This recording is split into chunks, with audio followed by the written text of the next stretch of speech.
안녕하세요, 여러분. 혹시 그런 생각해 보신 적 있으세요? 우리 주변에 있는 모든 것들, 뭐 책상 위의 컵부터 거대한 건물까지 대체 어떻게 안 쓰러지고 서 있는 걸까요? 또 팽이는 왜 그렇게 뱅글뱅글 돌 수 있는 걸까요?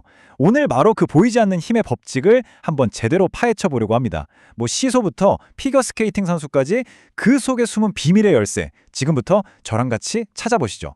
와, 이 사진 좀 보세요. 진짜 아슬아슬하지 않나요? 아니, 저렇게 큰 바위가 어떻게 저 좁은 틈새 위에서 딱 버티고 서 있을 수 있을까요? 마법 같죠? 오늘 저희가 바로 이 미스터리를 풀기 위한 두 개의 열쇠에 대해 이야기해 볼 거예요.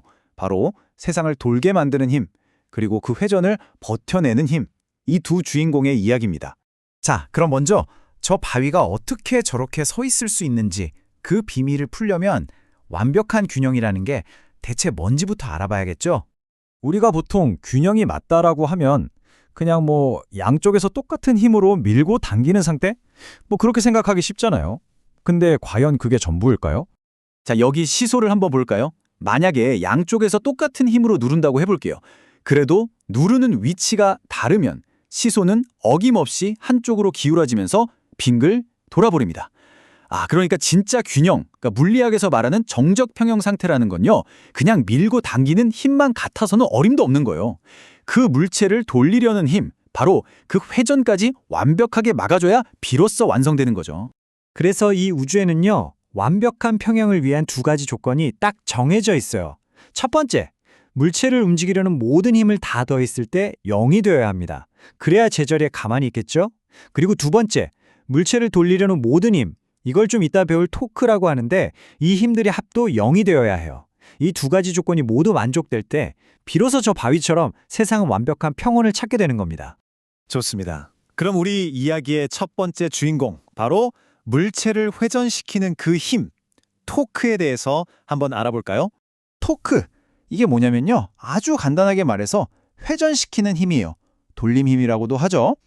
근데 여기서 진짜 중요한 포인트는 그냥 얼마나 세게 미느냐가 아니라는 거예요. 회전의 중심축에서부터 얼마나 떨어진 곳을 미느냐, 바로 이 어디를이 핵심입니다. 자, 우리 방문 열대를 한번 생각해 보세요. 문고리 잡고 살짝만 밀어도 스르륵 열리잖아요. 근데 경첩 바로 옆으로 한번 밀어보세요. 오, 진짜 낑낑대도 잘 안 열릴걸요? 똑같은 힘을 줘도 이렇게 다른 이유가 바로 토크 때문입니다. 회전축임 경첩에서 멀리, 그러니까 손잡이 쪽을 밀수록 훨씬 더 강력한 회전력이 생기는 거죠. 그래서 토크는 그냥 힘이 아니라 힘 곱하기 거리다. 이게 바로 토크의 비밀 공식입니다. 자, 이제 토크가 회전을 만드는 힘이라는 건 알겠어요. 그죠? 근데 생각해보면 뭔가를 만들려는 힘이 있으면 반대로 그걸 방해하고 버티려는 힘도 있지 않을까요? 회전도 마찬가지 아닐까요?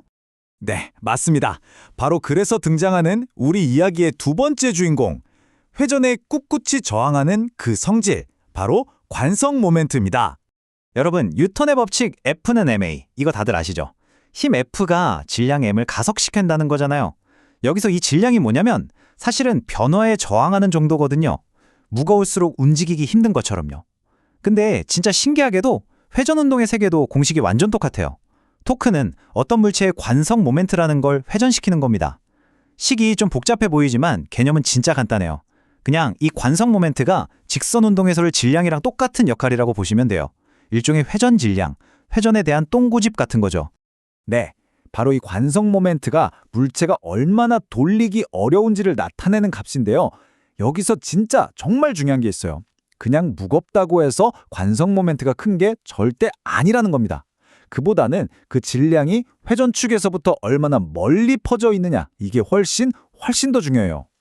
자, 이 그림 보시면 바로 감이 오실 거예요. 왼쪽이나 오른쪽이나 바벨의 총 무게는 똑같아요. 그쵸? 근데 원판이 저렇게 바깥쪽 끝에 멀리 가 있으면 이걸 돌리거나 비틀기가 훨씬 더 힘들어져요. 마치 짧은 막대기 휘두르는 거랑 긴 장대 휘두르는 게 천지 차이인 것처럼요. 왜냐? 질량이 중심에서 멀리 퍼져 있을수록 이 관성 모멘트, 즉 회전에 대한 저항이 어마어마하게 커지기 때문입니다.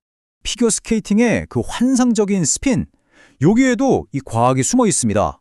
김연아 선수 생각해보세요. 처음엔 팔을 쫙 벌리고 돌기 시작하잖아요. 그러다가 팔을 몸쪽으로 촥 오므리는 순간 회전 속도가 갑자기 확 빨라지죠. 이게 바로 질량, 그러니까 팔을 회전축인 몸 쪽으로 확 끌어당겨서 관성 모멘트를 줄이는 거예요. 회전에 대한 저항이 작아지니까 그만큼 더 쌩쌩 돌 수 있게 되는 거죠. 정말 멋지지 않나요? 결국 물체 모양 자체가 그 물체의 회전 신분증 같은 거예요. 자, 여기 똑같은 무게, 똑같은 크기의 세 친구가 있습니다. 굴렁쇠, 원반, 공. 이 중에서 가장 돌리기 힘든 챔피언은 누굴까요? 띵동댕. 바로 질량이 가장 바깥쪽에만 몰려있는 저 속이 빈 고리, 굴렁쇠입니다. 반대로 질량이 중심에 꽉 뭉쳐있는 공이 가장 돌리기 쉽고요. 자, 이렇게 보니까 회전을 만들려는 토크와 그걸 버텨내려는 관성 모멘트의 싸움이 무슨 우주 저 멀리 있는 이야기가 아니죠? 바로 우리 주변, 심지어 우리 몸속에서 매 순간 벌어지고 있는 일입니다. 자전거 탈 때 한번 생각해 보세요. 처음 출발할 때나 아니면 힘든 오르막길 올라갈 때 기어를 낮추잖아요. 그게 바로 반지름이 큰 뒤쪽 기어를 쓰는 건데요. 페달 밟는 힘을 아주 강력한 토크, 즉 돌리는 힘으로 바꿔서 바퀴를 굴리는 거예요. 그러다 이제 속도가 좀 붙고 평지가 나오면 기어를 눕히죠. 이건 이제 큰 힘보다는 빠른 회전이 중요하니까 반지름이 작은 기어로 바꿔서 쌩쌩 달리는 거고요.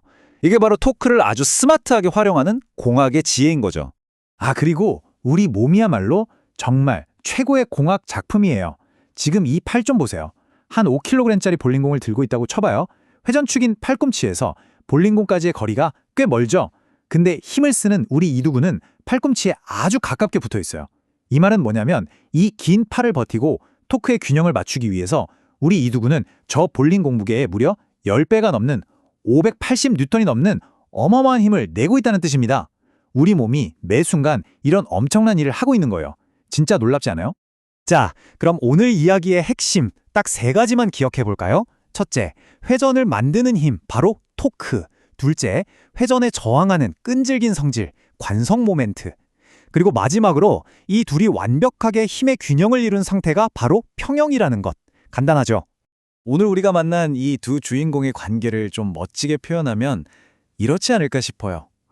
회전을 만드는 자, 토크, 그리고 그 회전을 버텨내는 자, 관성 모멘트. 이 둘이 완벽한 균형을 이룰 때 세상은 비로소 평온을 유지한다. 마치 한 편의 영화 같죠? 자, 이제 우리는 물체가 어떻게 넘어지지 않고 서 있을 수 있는지 그 균형의 비밀은 알게 됐어요. 근데 여기서 완전 새로운 미스터리가 시작됩니다. 여기 그림처럼 똑같은 경사면에 공이랑 상자를 놓고 동시에 출발시키면 누가 이길까요? 신기하게도요, 미끄러지는 상자가 구르는 공을 항상 이깁니다. 왜 그럴까요? 구른다는 것에는 우리가 아직 파헤치지 못한 엄청난 에너지의 비밀이 숨어 있기 때문인데요. 그 놀라운 이야기는 다음 시간에 계속 이어가도록 하겠습니다.